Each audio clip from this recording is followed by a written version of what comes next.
Welcome back to Still Becoming with Jazzy, a podcast about growth, identity, and everything in between. Today, I'm very excited because I am joined by someone who is very special to me, Jessica Tambor. Jessica is not only one of my best friends, but she also co-founded a Facebook group with me called Unity Without Limit, formerly known as the Friendship Circle. She works at an independent living center as an employment specialist and benefits counselor where she helps people with disabilities create resumes, apply for jobs, and understand how working can impact their social security benefits. Jessica is also deeply involved in disability advocacy in New York City, including her work with the Black Disability Ad- Advisory Council, the Climate Resiliency Advocacy Network, and Downstate NY Adapt. Jessica, I'm so happy to have you here. Thank you for being willing to share part of your story with us. Before we get into things today, how are you feeling about being on the podcast? Hi, Jasmine. Thank you very much for having me. I am very excited to be here and to share a little of my story with you. Of course, it's such a pleasure and honor to have you here, and I'm also excited. So, for listeners who are meeting you for the first time, how would you describe yourself beyond your disability? Well, I think that I am very fun, kind, patient, active, and determined. That's how I've always been for most of my life. Yeah, I couldn't agree more. Yeah, you are all things, definitely very conservative and like, yeah, you don't let nothing get in your way or stop you. And that's one of the things I love about you. Um, so as I stated in the introduction, you and I co-founded the Friendship Circle together, which is now known as Unity Without Limit. And that community has meant so much to both of us. But what inspired you to be part of creating that city? Well, before COVID, we can only socialize with people that we knew, either in person, on the phone, or maybe through a video call. But during COVID, all of that changed. We were able to participate in social activities right from the comfort of our home. As people with disabilities, we are more isolated than our peers. And when you and I started this group, it allowed us to see activities for people with disabilities like us, to have fun, and not just be isolated in our home. It allows us to connect with people around the country in a way we never have before. yes, I love that so much. And I think that's what you kind of was like, hey, we need to create this space because again, like you said, the first COVID, things were so much different. And then the COVID is when they introduced Zoom and remember there was a Zoom class now because so many people were using Zoom and then I think you're right, like it just opened up a whole new way of doing things. And then it's not kind of homing for us to realize that hey, like even though we're disabled, we might be in different states, whatever the case may be. We don't have to let any of those things stop us from making true connections. So I think we both share that vision and that passion and that like I mean the whole 2 years of this group and it's still going really strong. So I could have asked for a better co-creator. um, so one of the things you connected with was disability identity. What does disability identity mean to you personally? So disability identity is a very large part of who I am and pretty much shapes almost everything I can and cannot do.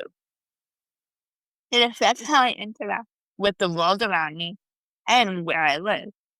It's affected my family, where I went to school, where I went to camp, my career, my social program, and who my friends are. Literally my whole life. Wow. That's quite interesting. So it's like that's really like the only identity you know. Cause it's like again, you just grew up with like you said, it's the community you were in, it's the individual school, your peers, your program, and I think that's kind of really special. It's the same for me. Like I, I'm trying to, I'm trying to not like identities so much. I mean, my disability is so much in my identity, but it's like so hard to separate the two because I'm really not me without my disability. And if I don't think if I didn't have my disability, I would probably be a totally different person. So like, Exactly. so yeah. hmm I mean, like, I'm still a woman, I'm still Jewish, and I still like music and games and stuff. But for the most part, I have a big disability. So. Yeah. And for both of us, hmm our disabilities are very visible. So it's not like Yeah, we that's what I was can thinking. hide Yep, it. I was thinking that too. When I Yes. wrote this, like, can't get around it. Everywhere I Yeah. go, people see it, Exactly. no matter what. Exactly. Even on the phone, like, sometimes people hear it. Not all the Yeah. time, but Yeah. sometimes. That's why I hate making phone calls. Like, they can tell when I'm that, like, I'm disabled.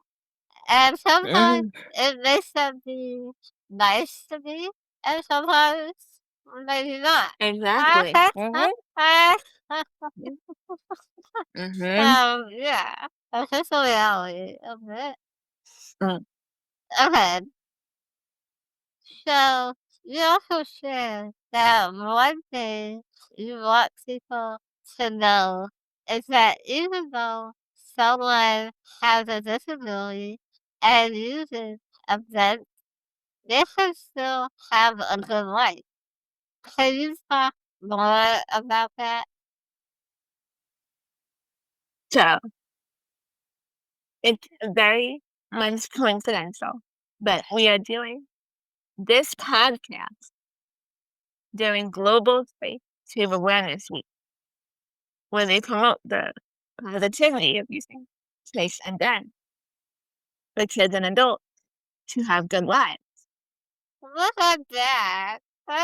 It's just a coincidence that we're doing it this week, that this is the week in March, in May, that they do it every single May, this week in May, the same time every year, that Sunday to Saturday, they do Global Space Awareness Week to promote positivity of having faith in that. And they feature kids and adults and parents and caregivers. And over 40 years ago, people with trachs and vents, they did not have a good life expectancy or good quality of life.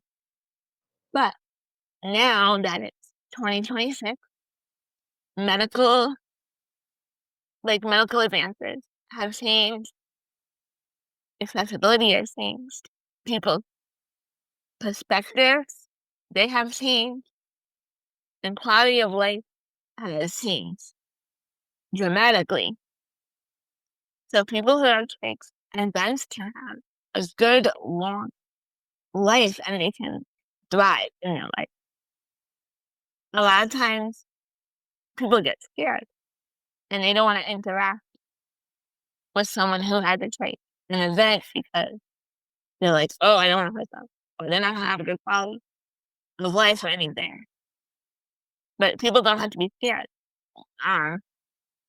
We can go to school, travel, have many different interests, have friends, have family, and then some have jobs.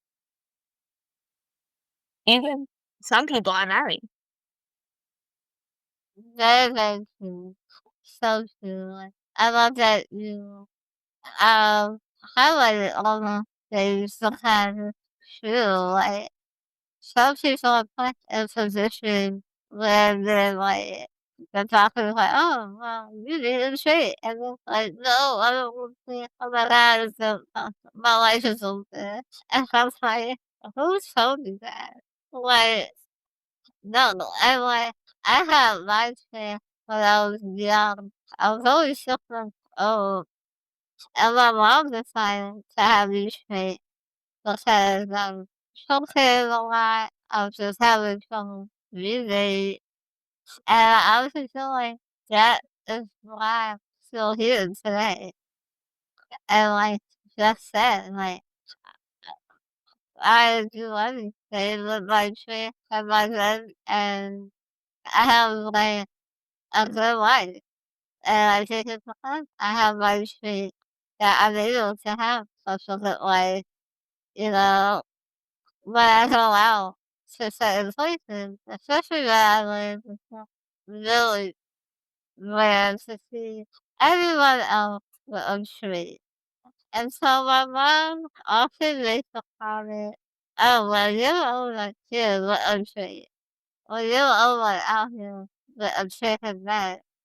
And I don't see that as a negative thing. I see that as I'm making a statement that just because I have a chicken bed doesn't mean I'm gonna be rotten in my house for the rest of my life. Like, no sir, that's not happening. So if I'm the only one out with a chicken bed, so be it. I'm making a statement. Okay. So you do a lot of advocacy work in New York City.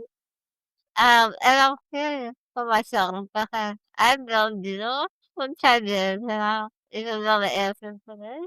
But what made you want to become involved in disability rights and advocacy? I literally just fell into it. Like, Wow.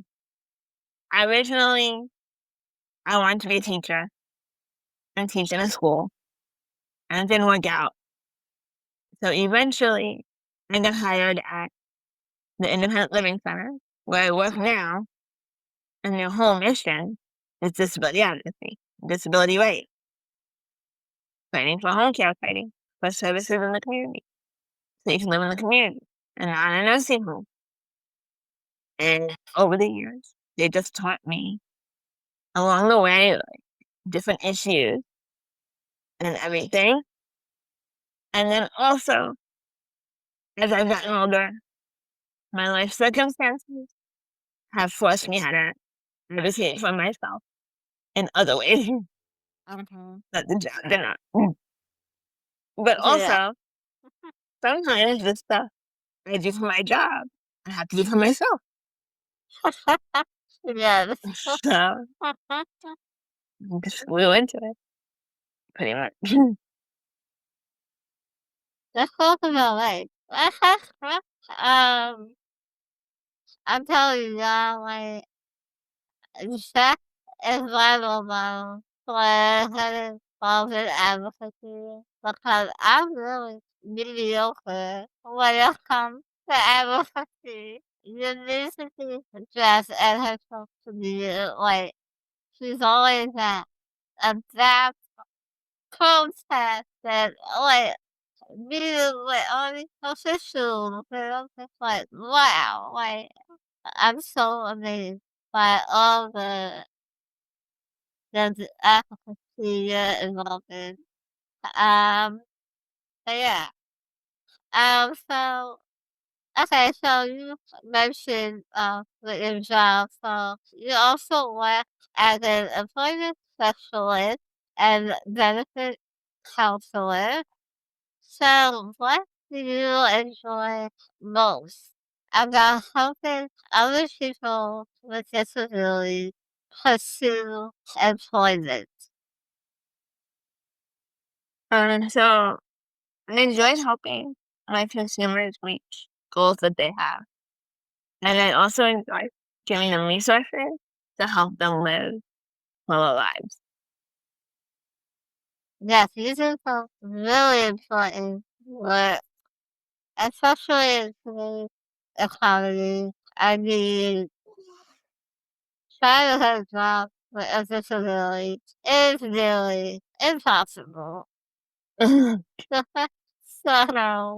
I'm glad they have someone like you who's passionate and who cares about them, reaching their goals and very knowledgeable about like different programs and what you can and cannot do and like trust me, I use that sometimes too when I need help with my life.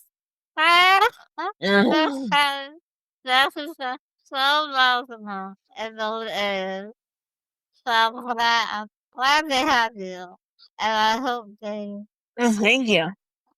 yes, yes. So, so, why do you think community and belonging are so important, especially for disabled people? This is important because we are isolated in ways that many people with disabilities are not. A lot of people with disabilities, depending on what your disability is and how severe it is, most of us are not married. We don't have kids. A lot of us barely have any adult responsibilities. Sorry. Our responsibilities are very different than able-bodied peers. A lot of us have small families, so and a lot of us can't go out and socialize anytime we want to. Like my sister and brother, and I'm sure your siblings, they just get up and go at any time. Your friends can come and pick them up in 2 seconds. Bye. We don't do that. Yeah. So we're home.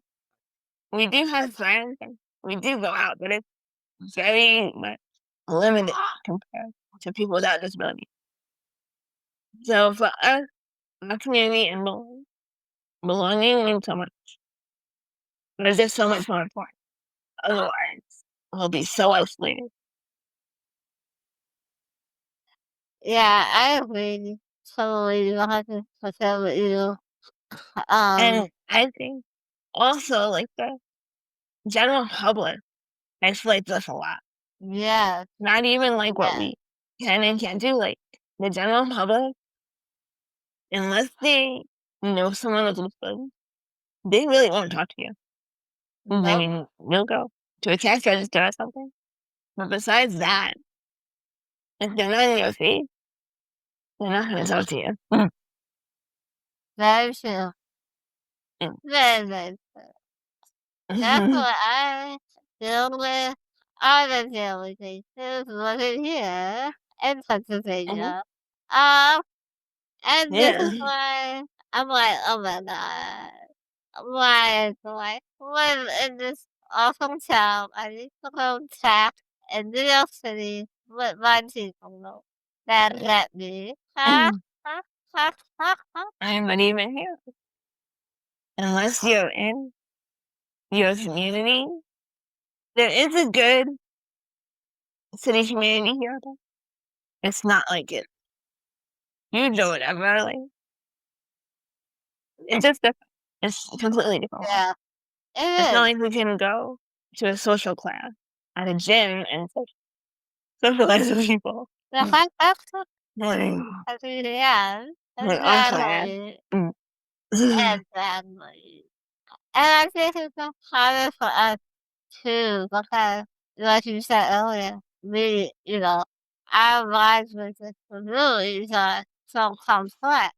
So it's like everything has to be planned around caregiving schedules or mom schedules or whatever. Then you have to, make sure you have transportation 24 Mhm. hours in advance, and then it's just a lot of things that go into, like, having having a social life that, like, a lot of people don't get unless, like you said, they're in the disability community and they're like, they said it.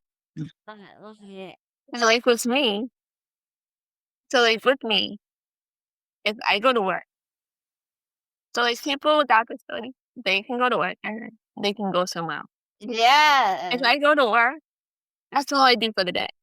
I have to go back and go into bed. Like Yeah. I know you don't all the time, but I can be Yeah. off a certain amount of hours, Yeah. but I can be off like a lot of that, which Right. people don't really know, but they know, but they don't know it's complicated. Yeah. And so Yeah. Yeah. for me, it's not complicated, but for people who don't live it, they don't get it. It's like, wait, we're going to dinner. You can't go to dinner. I'm like, no, sorry, I went to work. So, I gotta go like, back. yeah. And Well, like, like yesterday I left at 9:30. Sorry, it's 4:30. Guys, I'm heading back now. oh no. Yeah, I mean, No. yeah, I mean, to me, I do external value. So when they're not charged, I mean, Mhm. I have very limited value, like, uh, Yeah, uh, uh, and like so, people without disability, they find connections like after work. They'll go yeah, to a dinner or like a bar or a club at 11 o'clock at night, I said, and yeah, they'll find something like we can't do that. Like no, ever, even when I no, was even when I had more muscles, I couldn't do that. Like, no, uh-uh. mhm. It's like, so energy. That's it. Mhm. Right, everything extra you have to find out a whole separate day. Mhm. Yeah, Mhm. and yeah, it's like you said, she's gonna don't get it, and sucks, okay? That's why you're so isolated and it's hard to meet people. It's just a Mhm. complicated society. We lose him. Yeah, I mean, I love the friends that I have, though. I mean, Yes. I had friends since pre-K, Mm-hmm. and then I know there's Yeah. some people who didn't have that connection when they were younger. They don't have those connections. So, in a way, Yeah. you got very lucky like that. That's very true. Yeah. But I don't again, think they all have disabilities, which is good exactly. for me, but Yeah, yeah. it's a whole But nother world. exactly. Like we have our own. I should like we should have our little separate world. Mm, And that's how it feels like sometimes. mm-hmm. Oh man.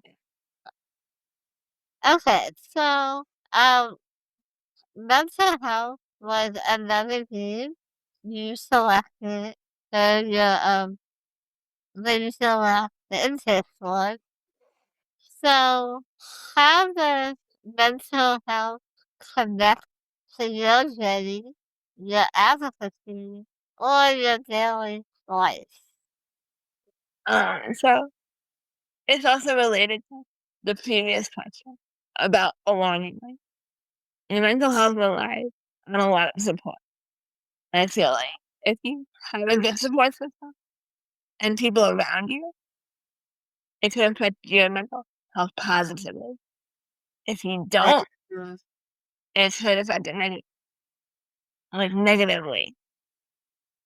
So I think for the most part, I have positive mental health because I have positive around me. But when I don't, then I have negative mental health. And in my past, I've had a very intelligent people, so and that. Yeah, But yeah, yeah, mm, I think and that makes, also I think your circumstances also can also yeah, affect your mental health, your people, and your circumstances. oh yeah, definitely, Mhm. for sure. And if you keep yourself busy, even if you can't go out, but you keep yourself busy doing things, no matter what you can do, yes, that helps too. Yeah, I agree with all of that. Definitely agree. Mhm. People can really have a major impact on your mental health. Um, cause yeah, I mean, we absorb each other's energy. So like you said, like, if the person has a negative energy, a negative personality about themselves, live down to absorb that at some point. And so they have to be very careful who we are around and who we call our friends, right? Because sometimes you think people are our friends, and then they're really not. Ah, ah, ah, ah.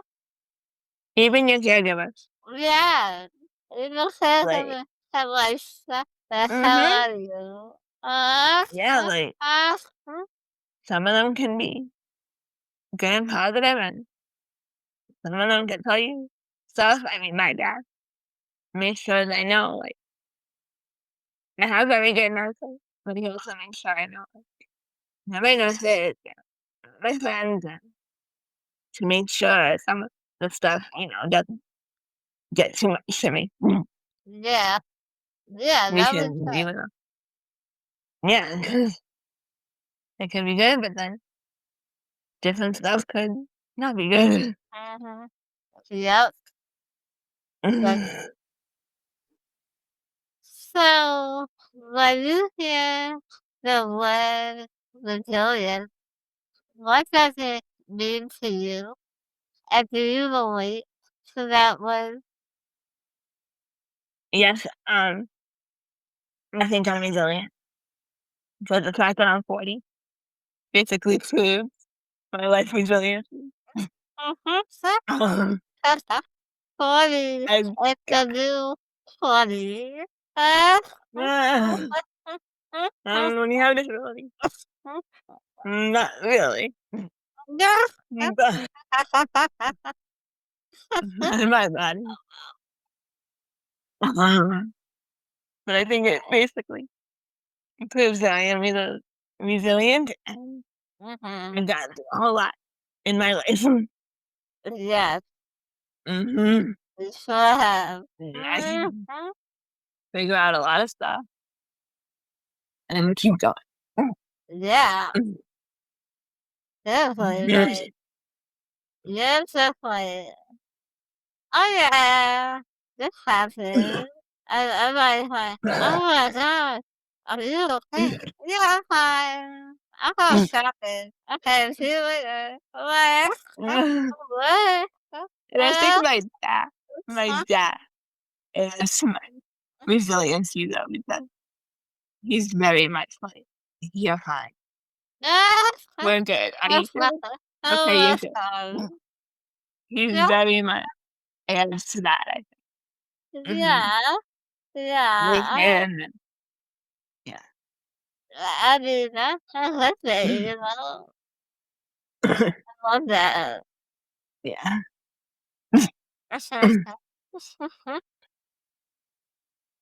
Okay. So you mentioned you do everything. I find it so cool. But you mentioned that in your free time, you like hang out with friends in New York City, play a cozy video game, make some crafts, building with Legos, and posting videos. Yeah, Jeff is a TikTok. Please help follow him TikTok. Okay. Uh, Yes, please do. Please follow me. yeah. Jazz butterfly, listen class, unicorn emoji. Okay. I'm be sure to add that when I post the episode. There's a certain there's a certain way to find me because there's a lot of Jesses on TikTok. I have Oh recently found boy. out. Okay. Yeah. Okay. So why is it important for people to see disabled people experiencing joy, hobbies, and everyday life? um, this is important because a lot of people, a lot of the general public, think that people with disabilities do not have positive lives and that everything is so sad. And if they do have a positive life, it's so inspirational. Like, I literally had someone tell me it was inspirational that I went to the bathroom. So, what? Oh my god. Oh Um, my god. so a lot of society says, oh, like, you're not have a good life and it's just going to be boring. But it's important, right, to have good lives with people, just like everybody else. And we all deserve to have the life that we can, no matter you have disability or not, and no matter what your disability I totally agree. is. Okay. I'm so sad. Yeah. The information flood is like, I'm not fast. You know, Some it's of it, yeah. Some of it, I'm like, okay, like, yes, I'm kind of inspirational. I mean, I do go through a lot, and so I kind of agree, but I'm yeah. not inspirational Uh, for uh, sitting here and playing a game for yeah, half the day. no. No, absolutely not. And then like, I feel like, the people, the immigrant people, they're like expecting us to be so depressed and so miserable. And like, or like for a year or stuff like that. Yeah, like, oh, that's so tragic for Like you. I, yeah, like I once, I when I was with my dad, and I lived in that building for years, many years since I was little. This lady who's known me for years, she's like, my heart bleeds for you, and I'm like, but that's like that's not good. What? Like saying that it's not That is, that is like good.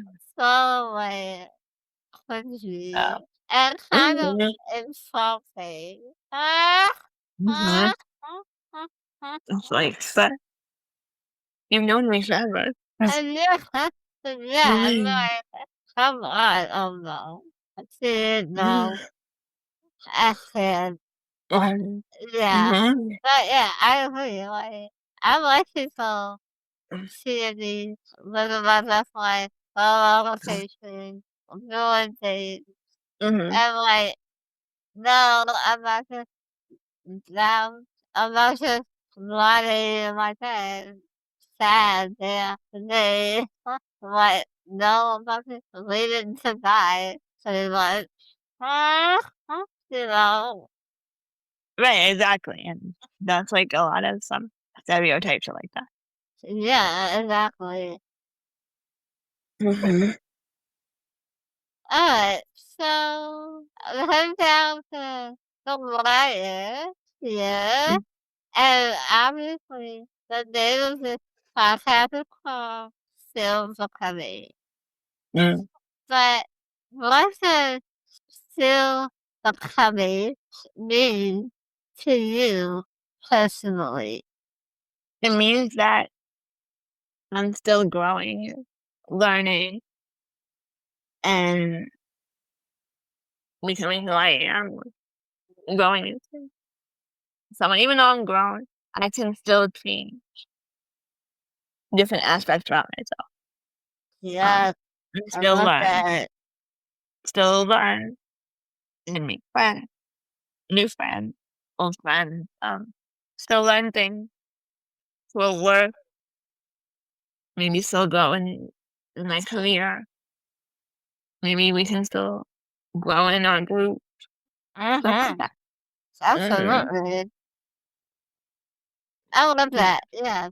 I feel like that's what a lot of people are saying. I mean, that's really the bones of still becoming. It's the fact that we're always evolving, we're always growing, we're always, uh, learning how different parts of ourselves and trying to be better, hopefully than we were yesterday.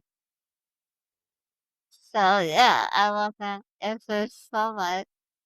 And then your final question is, what do you want, sorry, what do you most want listeners to take away from hearing your story today?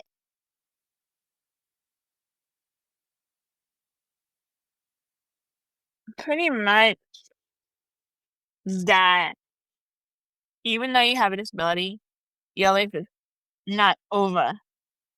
Mm-hmm. Like there are many different aspects of disability and many different types of disability, but everyone has a purpose and can have a good life no matter what. And it looks different for everybody. But even if you're having a trach event or a cancer or move very little, you can still have a good, meaningful life. Amen. I love that because although our life may be a little crazy, Mhm. we, for the most part, we have meaningful lives. And Mhm. I feel like if I didn't have a beautiful life, I would not be able to this podcast. So, Exactly. yes. Mhm. So yeah, there's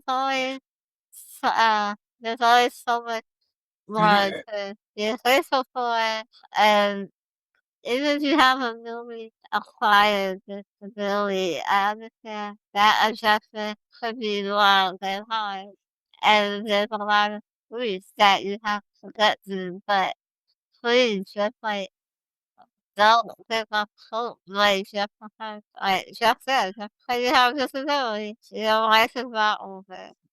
Um Yeah, like 2 weeks ago, I was asked to speak to this group on the phone, a group of senior citizens. And before the talk, the head person was like, "You're highly recommended to speak to our group, but I want to make sure your story is not too sad. what the heck? Are you gonna give me a sad story? Are you gonna give me a positive story?" I'm like, "No, I'll give you a positive story." Like, Yeah. okay. And However, then I gave them a positive story of my life. okay, so what's that? Mhm. Yeah, I mean, Because she was like, "I heard you're disabled," and most of the story, I said, but we want positivity. I'm like, "I'll give you positivity." yeah, yeah, but Mhm. it's like, it's like, for the listeners out there, even when Jeff told like her whole life story with her ability and a lifetime movie, at this point, the way to tell the story, like, you can't be sad. Because she's so positive while she's telling the story.